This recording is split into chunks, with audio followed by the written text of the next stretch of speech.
নেত্রী নির্দেশ দিয়েছেন যে সিরিয়াসলি এটা নিয়ে আমাদের অর্গানাইজেশনে যত বুথ লেভেল ওয়ার্কার আছে তাদের ইমিডিয়েটলি স্ক্রুটিনি শুরু করতে। স্ক্রুটিনিতে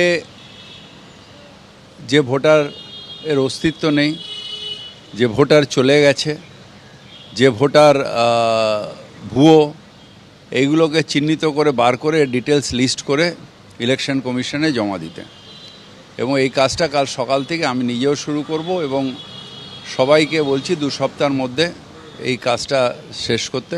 ডোর টু ডোর স্ক্রুটিনি করে কোন ভোটারের অস্তিত্ব আছে, কোন ভোটারের অস্তিত্ব নেই। তারপরে যেটা অনলাইনে কেউ অ্যাপ্লাই করতেই পারে, কিন্তু সেটা ফিজিক্যাল ভেরিফিকেশন ছাড়া ফাইনাল ভোটার লিস্টে তোলাটা বেআইনি। সেই কাজটা ইলেকশন কমিশন এর অবহেলার জন্যে দুটো স্টেটে নিশ্চিত হয়েছে, আরও অনেক জায়গায় হয়তো হয়েছে, বাংলায়ও শুরু হয়েছিল। নেত্রী ধরেছেন এবং আমাদের এটা কর্তব্য হচ্ছে নেত্রীর যে পথ দেখিয়েছেন সেই পথে নিজের এলাকার ভুয়ো ভোটার আছে কি না এটাকে শিওর করে সেই তালিকা ইলেকশন কমিশনে জমা দেওয়া এবং পার্টিকে জমা দেওয়া। বিজেপি রাজ্যসভার সাংসদ শ্রমিক ভট্টাচার্য এই মুহূর্তে রয়েছেন আমাদের সঙ্গে টেলিফোন লাইনে। শ্রমিক দা, গতকাল মুখ্যমন্ত্রী বার্তা দিয়েছিলেন, আজ মেয়র জানাচ্ছেন যে একেবারে আগামীকাল থেকেই বাড়ি বাড়ি গিয়ে ভোটার তালিকা স্ক্রুটিনি করবেন তৃণমূল কংগ্রেসরাই। তৃণমূল কংগ্রেসের কর্মীরা কে প্রকৃত ভোটার তা চিহ্নিত করবেন এবং তারপর সেটা নির্বাচন কমিশনের কাছে জানানো হবে। দেখুন, তৃণমূল কংগ্রেস পশ্চিমবঙ্গে লিঙ্গুইস্টিক মাইনরিটিদের বিরুদ্ধে যুদ্ধ ঘোষণা করেছে। যারা কয়েক শতক আগে বিহার উত্তরপ্রদেশ থেকে এসে পশ্চিমবঙ্গে স্থায়ীভাবে বসবাস করছেন এবং পশ্চিমবঙ্গের আর্থসামাজিক বৃদ্ধিতে যাদের একটা নির্দিষ্ট অবদান আছে, তাদের নাম ভোটার লিস্ট থেকে বাদ দেবার একটা চক্রান্ত তৈরি করছে তৃণমূল কংগ্রেস।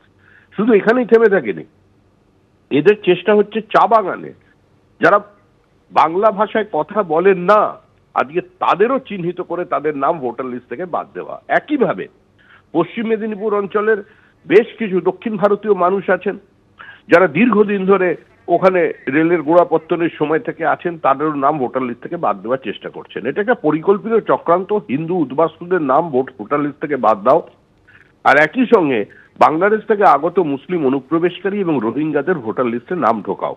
তৃণমূল কংগ্রেসের নেতা তো প্রকাশ্যে বলেছেন এবং সেটা তো আপনার সংবাদ মাধ্যমে আপনার চ্যানেলে সম্প্রসারিত হয়েছে যে একজনও বাংলাদেশির নাম যেন ভোটার লিস্টের বাইরে না থাকে, প্রত্যেকের নাম আমাদের তুলতে হবে। তো এটা তৃণমূল কংগ্রেসের ঘোষিত কর্মসূচি। হিন্দু উদ্বাস্তুদের বিরুদ্ধে যুদ্ধ ঘোষণা করেছে তৃণমূল কংগ্রেস।